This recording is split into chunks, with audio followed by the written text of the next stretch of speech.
بسم الله الرحمن الرحيم. Assalamualaikum warahmatullahi wabarakatuh.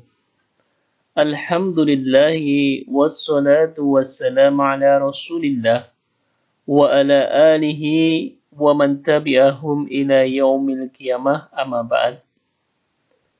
Anak-anakku semuanya, para santri kelas 7, bagaimanakah kabar kalian pagi hari ini? Sehat selalu? Alhamdulillah. Semoga semuanya senantiasa diberikan kesehatan oleh Allah Subhanahu wa Ta'ala. Siapkah kalian belajar pagi hari ini? Siap? Ya, baik. Kalau sudah siap, kita mulai pelajaran pagi hari ini.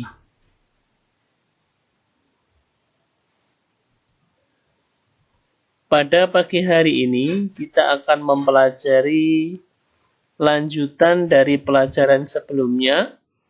Pada pelajaran sebelumnya kita telah mempelajari tentang pengukuran, yaitu kaitannya dengan besaran pokok. Masih ingatkah kalian besaran pokok? Ada berapa kemarin yang kita pelajari? Iya, ada 4 ya. Di antaranya adalah panjang, massa, tu. Oh ya, berarti ada 3. Kemudian selanjutnya pada pertemuan kali ini kita akan membahas tentang besaran turunan. Apa itu besaran turunan? Besaran turunan adalah besaran yang satuannya diturunkan dari besaran pokok. Besaran turunan yang akan kita pelajari pada pertemuan kali ini ada 4. Yang pertama luas, yang kedua volume, yang ketiga konsentrasi larutan, dan yang keempat adalah laju pertumbuhan.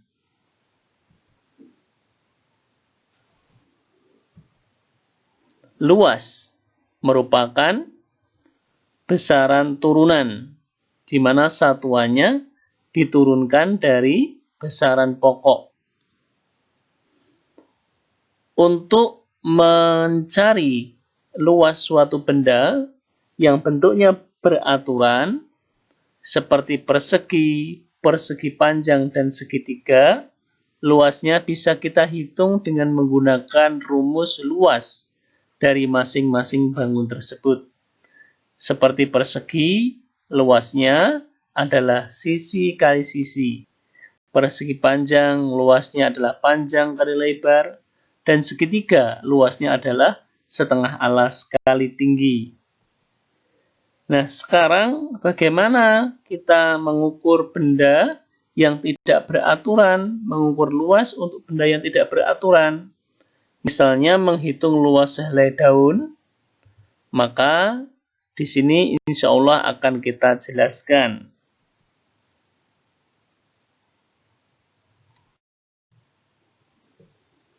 Nah, ini adalah cara untuk menentukan luas suatu daun. Jadi daun tersebut diletakkan pada kertas berpeta. Terus bagaimana cara menentukannya? Atau cara menghitung luasnya? Misalkan ukuran kertas berpeta yang kita gunakan adalah 1 cm kali 1 cm atau 1 cm pangkat 2. Maka perkiraan luas daun bisa kita hitung dengan metode berikut. 1. Jika kotak full atau penuh tertutup helaian daun, maka dihitung 1. Jika kotak tidak penuh tertutup helaian daun, maka dihitung setengah. Maka cara menghitung luas daun tersebut adalah menjumlahkan hasil yang kalian peroleh langkah 1 dan langkah 2.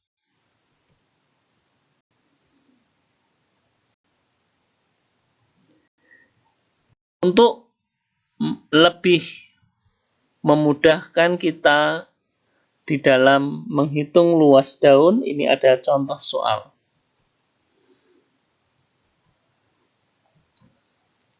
Hitunglah luas daun di samping dengan keterangan 1 petak sama dengan 1 cm pangkat 2. Jawab, luas sama dengan 1 kali jumlah petak penuh ditambah setengah kali jumlah petak tidak penuh. Maka luas sama dengan kita hitung petak yang penuh ada 1, 2, 3, 4, 5, 6, 7, 8, 9, 10, 11, 12, 13, 14, 15. Ditambah setengah kali jumlah yang tidak penuh ada 17. 1 kali 15, 15 ditambah 8,5 sama dengan 23,5 cm pangkat 2 atau cm persegi. Inilah hasil luas dari daun tersebut. Ya, perkiraan yang mendekati adalah 23,5 cm persegi. Pembahasan selanjutnya adalah volume. Volume. Apa yang dimaksud dengan volume? Perhatikan ilustrasi berikut. Misal, kamu memiliki 2 wadah, yakni kaleng besar dan kaleng kecil. Jika dipergunakan untuk menampung air, kaleng besar pasti dapat menampung air lebih banyak. Hal tersebut dengan besarnya ruangan yang terisi oleh materi. Biasa disebut dengan volume.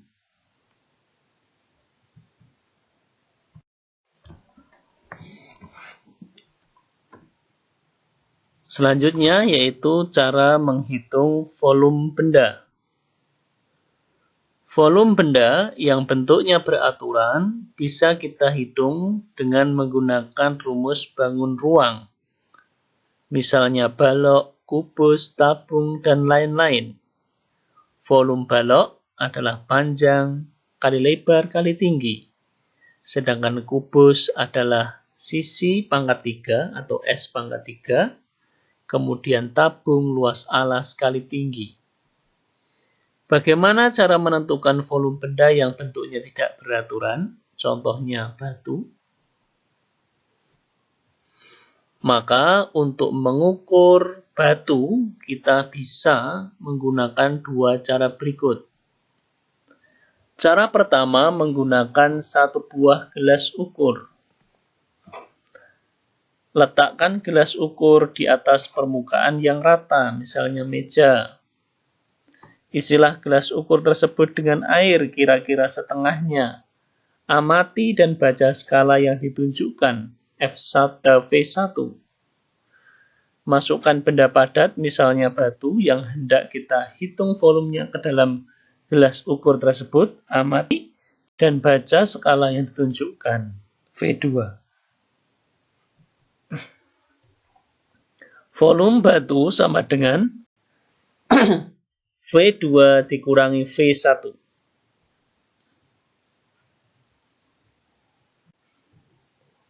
Cara yang kedua menggunakan 1 gelas ukur dan 1 gelas berpancuran. Letakkan gelas ukur dan gelas berpancuran di atas permukaan yang rata.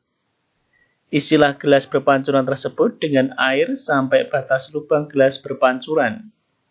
Letakkan gelas ukur tepat di bawah mulut lubang gelas berpancuran.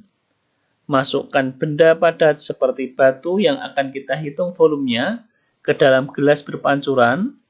Tentu air akan tumpah menuju gelas ukur. Amati dan baca skala yang ditunjukkan pada gelas ukur. Volume batu sama dengan volume air yang tumpah. Ini adalah gambaran untuk cara pertama.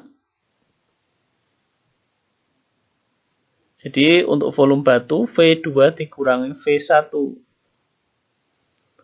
Adapun cara yang kedua, volume batu sama dengan volume yang ada pada gelas ukur atau tumpahan air dari gelas pancuran ke gelas ukur. Latihan soal. Dari gambar di samping, tentukan volume batu. Diketahui V1 sama dengan 50 ml, V2 75 ml.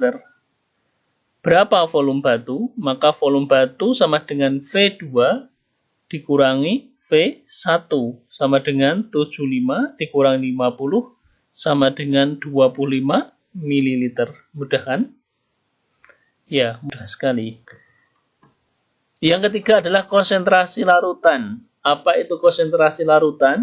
Misalnya kamu membuat larutan gula dengan memasukkan gula ke dalam air, kemudian kamu cicipi. Jika kurang manis, kamu dapat menambahkan gula lagi.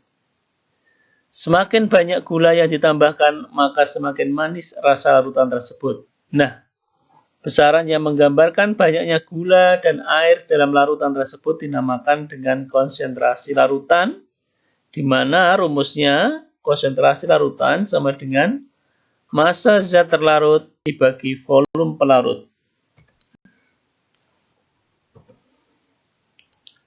Contoh soal, Edo melarutkan 20 gram gula ke dalam 2 liter air. Berapakah konsentrasi larutan gula yang terbentuk dalam satuan gram per liter? Berapa? Ya, diketahui massa terlarut 20 gram, volume pelarut 2 liter. Ditanya konsentrasi larutan, jawab konsentrasi larutan massa terlarut dibagi volume larutan sama dengan 20 dibagi 2 sama dengan 10 gram per liter. Yang keempat, laju pertumbuhan. Besaran panjang dan waktu dapat digunakan untuk menentukan pertumbuhan tanaman. Misal, kamu menanam jagung, pada pengukuran awal diperoleh tinggi tanaman 20 cm dalam waktu 10 hari, tingginya menjadi 60 cm. Maka kamu dapat menentukan laju pertumbuhannya dengan cara laju pertumbuhan sama dengan pertambahan tinggi dibagi selang waktu.